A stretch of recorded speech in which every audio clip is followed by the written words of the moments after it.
Olá, mais uma vez com vocês realizando o nosso trabalho de edificação. Para que possamos iniciar a palestra de hoje, vamos fazer uma prece.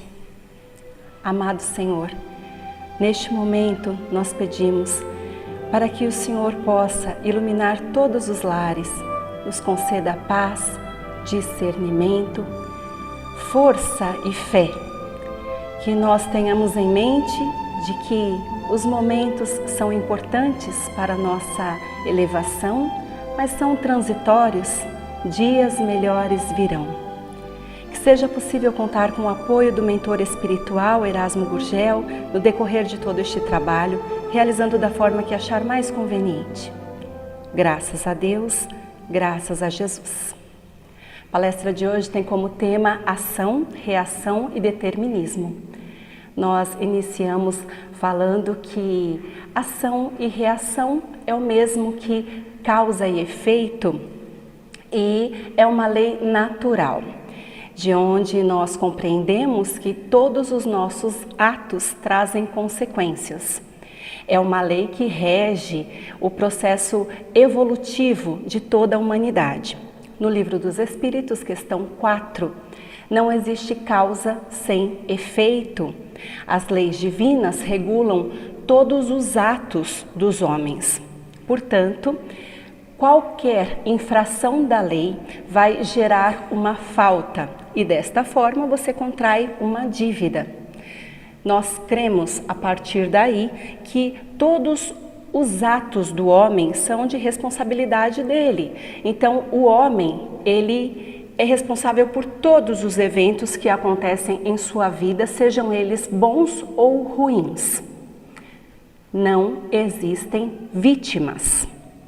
No livro Ação e Reação de André Luiz, é um romance, você pode comprovar diversas informações onde ele nos explica que o homem traz em sua consciência os créditos e os débitos de todos os atos que realizou durante toda a sua vida. Destes atos, ele consegue colocar em seu caminho as alegrias, as dores, também as facilidades ou os obstáculos. Desta maneira, através de seus pensamentos, palavras e atos, ele vai ter uma vida mais tranquila ou cheia de dores e de sofrimento. Vamos explicar melhor tudo isso porque nós precisamos saber que os nossos pensamentos vão interferir diretamente nos pensamentos de outros encarnados e desencarnados, mas também gerando processos doentios na nossa mente e no nosso corpo físico.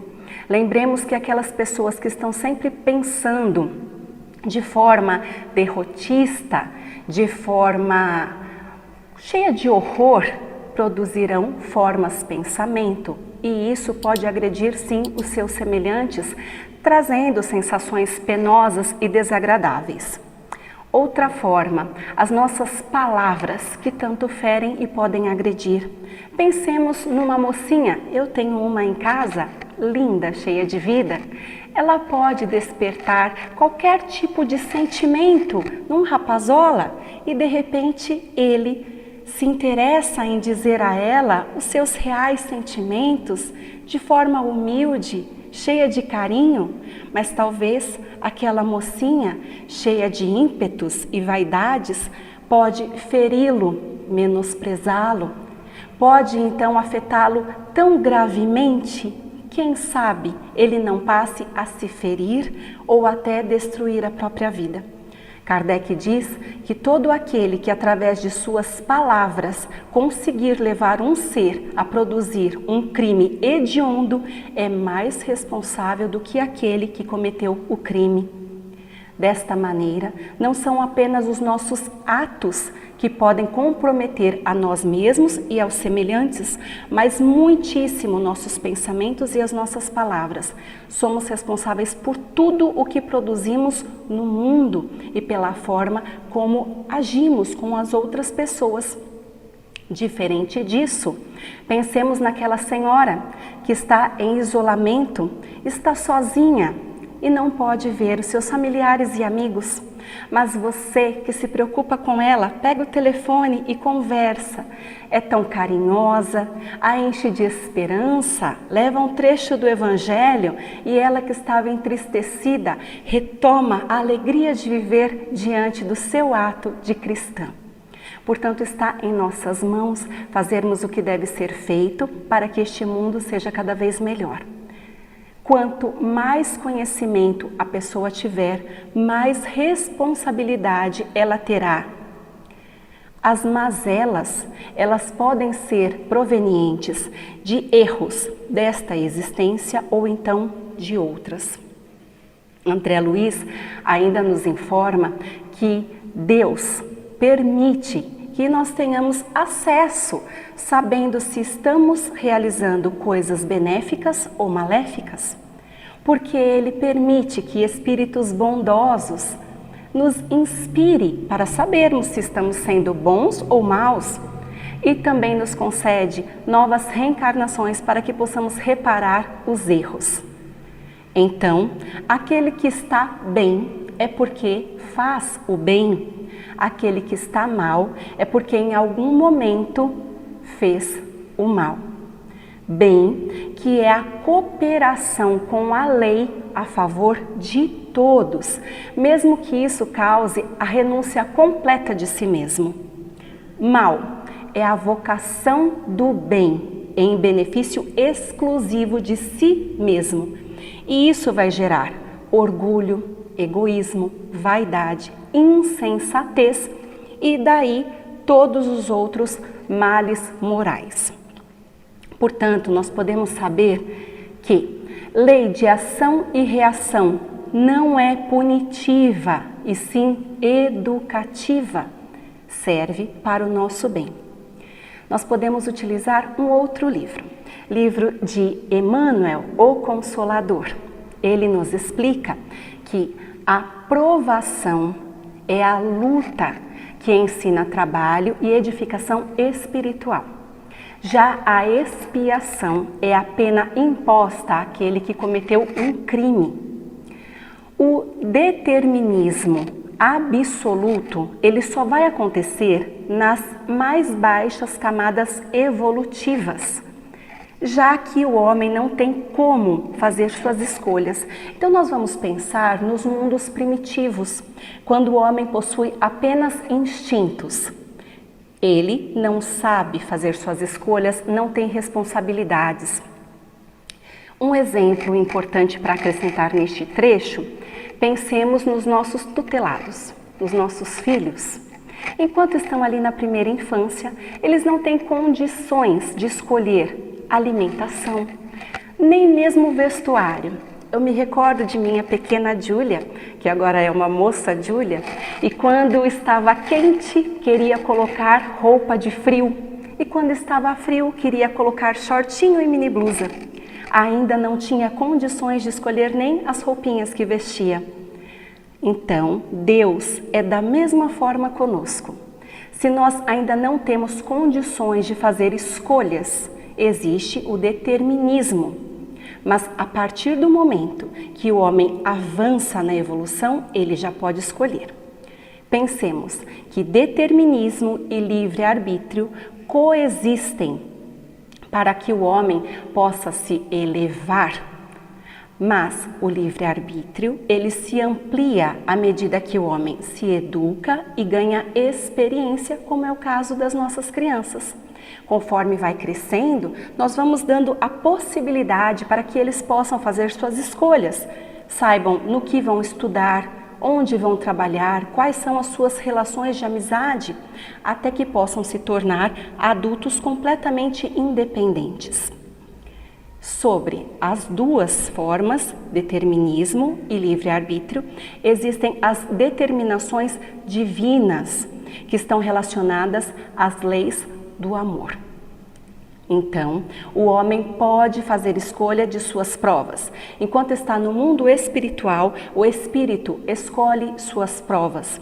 E à medida que se desenvolve, ele pode ganhar mais responsabilidade e pode fazer a organização do determinismo de sua existência. Para compreendermos melhor esta parte, no Livro dos Espíritos, questões 851 até 867, fatalismo ou fatalidade. Isso está relacionado à escolha das provas, apenas a escolha das provas. À medida que o espírito escolhe as suas provas, ele vai desencadear uma espécie de destino. Mas isso apenas em relação às provas de natureza física, não às provas de natureza moral, porque estas estarão ligadas ao livre-arbítrio. Eu vou explicar melhor. Erasmo então me manda uma imagem de um espírito que solicitou reencarnar num meio onde existe viciados, onde existe então drogas. Ele escolheu a prova de natureza física, e isso vai acontecer. Ele vai reencarnar neste meio. Mas ele tem o livre-arbítrio e ele pode escolher se ele vai seguir pelo caminho do bem ou do mal, se ele vai ceder ao vício ou resistir ao vício. Então, natureza moral, ele decide, ele escolhe. No Livro dos Espíritos, eles ainda nos esclarecem que o homem, ele pode achar mais simples, menos humilhante, relacionar o fracasso de sua vida ao destino ou à falta de sorte, ao invés de justificar como imprudência ou como falta. Também nos esclarecem que a fatalidade está relacionada à hora do nascimento e da morte. Não existe como fugir. Cada um de nós tem o dia certo para reencarnar e o dia certo para desencarnar. Por mais que esta pessoa passe por perigos, por questões terríveis em sua vida, doenças, só vai morrer quando chega a hora. Mas, quando chega a hora, ninguém pode evitar a sua morte. Deus sabe qual é o gênero da morte que o homem vai passar em sua futura reencarnação.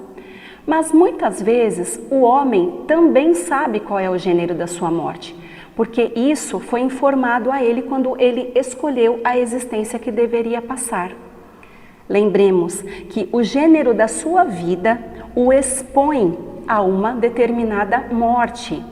Por exemplo, um policial que se expõe muito em diversos perigos, ou um bombeiro. Ele sabe, ele tem uma ideia dos perigos que ele terá que enfrentar, e se Deus permitir, ele não fracassará. O homem, ele também pode ter o pressentimento da sua morte, assim como ele pode ter o pressentimento de que ele ainda não morrerá. Isso porque ele pode ser avisado, inspirado por espíritos protetores que querem deixá-lo preparado para partir quando chega a hora, mas também querem permitir que ele tenha coragem de encarar a vida, porque a hora ainda não chegou. Ele também pode ter este pressentimento por conta de uma intuição, por conta da existência que ele escolheu ou então por conta da missão que ele deve cumprir. Enquanto ele não passar por todas as provas que ele escolheu, enquanto ele não cumprir aquela missão, ele não vai desencarnar, ele continua firme nesta reencarnação. O homem, ele pode temer a morte. Isso é justo, porque nós temos a lei da conservação, um instinto que nos faz nos protegermos para que continuemos encarnados, para que realizemos todos os compromissos que são necessários antes de retornarmos para a pátria espiritual. Mas o espírito, ele não vê a morte da mesma forma que o encarnado. Ele vê a morte como uma libertação. O homem que pressente a sua morte, ele a vê como o espírito e teme menos que os outros. Todos os acidentes que acontecerem em sua vida, todos eles que não causaram sua morte, eles são vistos pelos espíritos como pequenas coisas que eles podem prevenir e também evitar lhe inspirando. Isso porque eles não querem que os homens sofram. Todas as grandes dores e os grandes acontecimentos que acontecem são previstos por Deus e são importantíssimos para que o homem possa evoluir moralmente. Participam do processo de instrução e aperfeiçoamento do homem. O homem, ele pode escolher uma vida onde ele passa por diversas tribulações. E isso porque ele precisa exercitar a sua paciência e a sua resignação. Quanto mais rude for esta vida e quanto melhor ele suportar, mais ele vai se elevar, mais ele vai evoluir.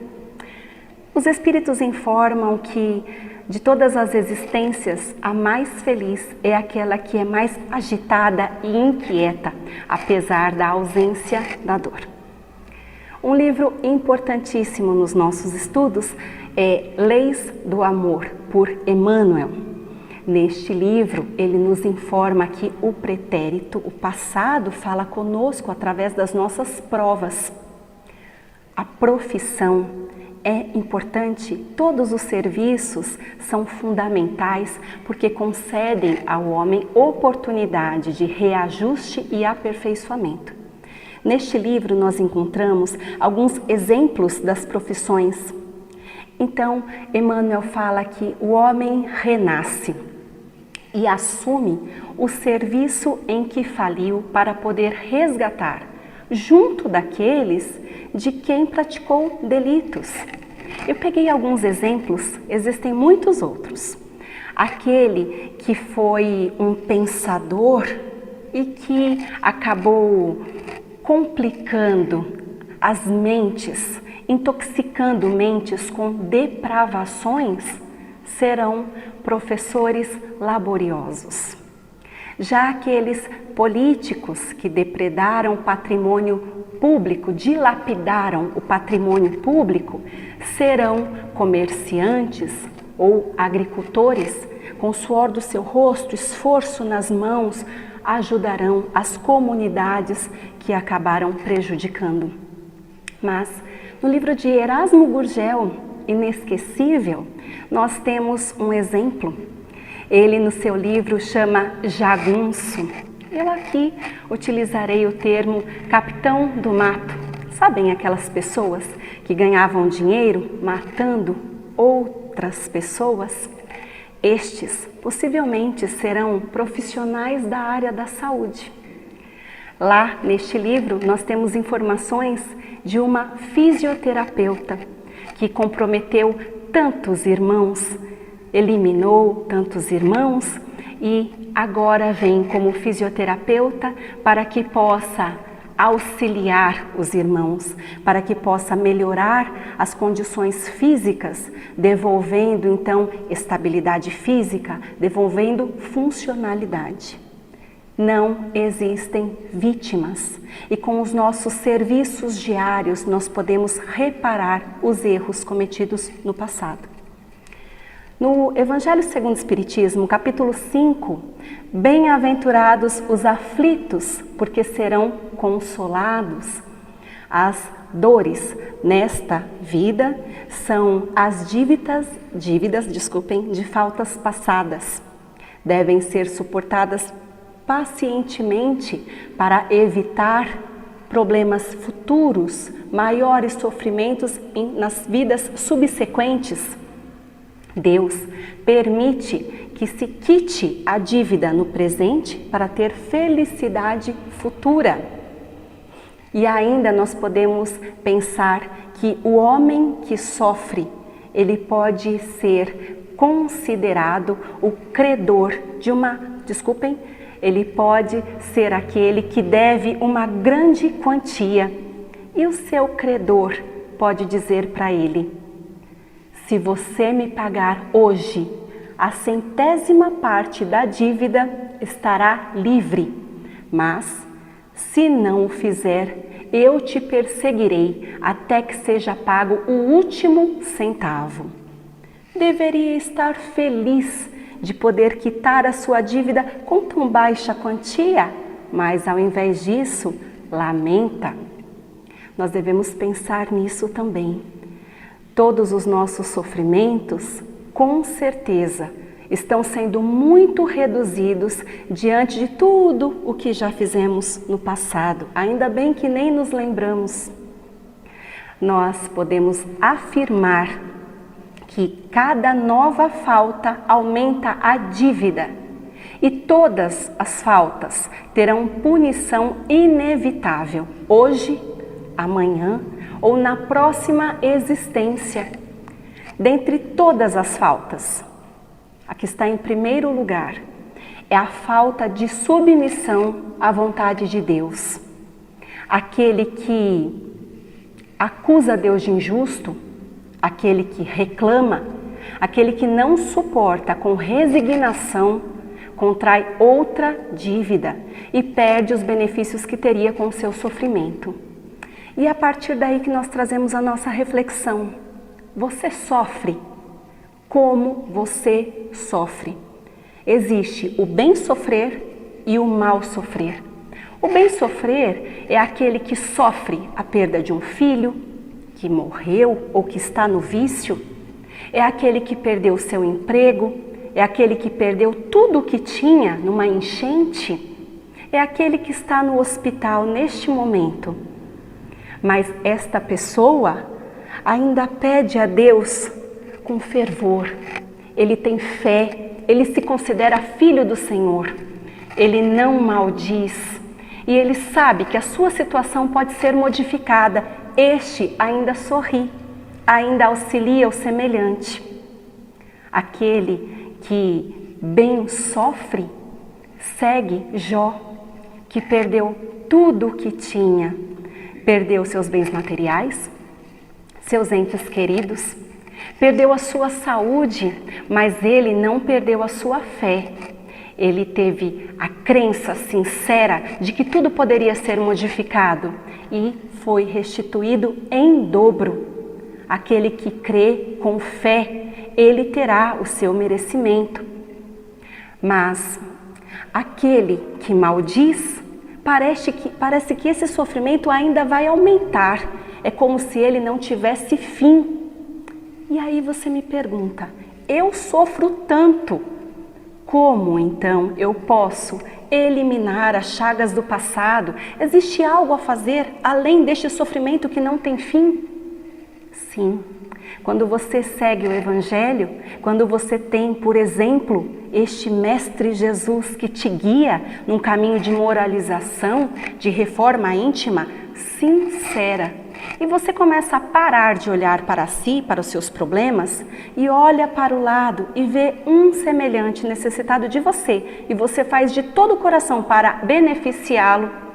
Desta forma, você se edifica, se transforma numa pessoa melhor, consegue reparar os seus erros e vai abrandando a sua pena. Deus permite que seja abrandada a sua pena a partir das suas boas ações. Para finalizar, no livro As Leis Morais, de Rodolfo Caligares, ele diz que ser feliz é condição natural de ser bom. Realizar boas ações é isso o que vai nos encher de contentamento, de felicidade. Um dia, todos nós teremos a certeza de que precisamos realizar as leis do amor estabelecidas por Deus para que todos tenham a felicidade. Eu agradeço por mais esta oportunidade que tive de ser útil junto com um amigo espiritual, para que possamos finalizar a palestra de hoje. Me acompanhem nesta prece. Amado Senhor, nós somos gratos. Nos curvamos e dizemos somos muito gratos por tudo que temos, por nossas vidas difíceis, por todos os nossos encargos, por nossas mazelas, por falta de todos os bens materiais, porque muitas vezes estamos solitários, porque às vezes não podemos contar com mais ninguém além de Ti, Senhor. Nós somos gratos, porque assim nós conseguimos perceber as nossas intenções, os nossos vícios, as nossas tendências. Quem sabe, Pai, tendo como base o amado Mestre Jesus, nós poderemos melhorar a cada dia e nos tornarmos pessoas melhores, observando o quanto o Senhor coloca diante de nós um sol a brilhar, tanta esplendorosa natureza à nossa volta e os bons espíritos que nunca nos deixam sós. Eu agradeço por todos os ensinamentos desta noite, em especial ao amigo Erasmo Gurgel, que me auxilia para que eu também não fraqueje. Graças a Deus, graças a Jesus.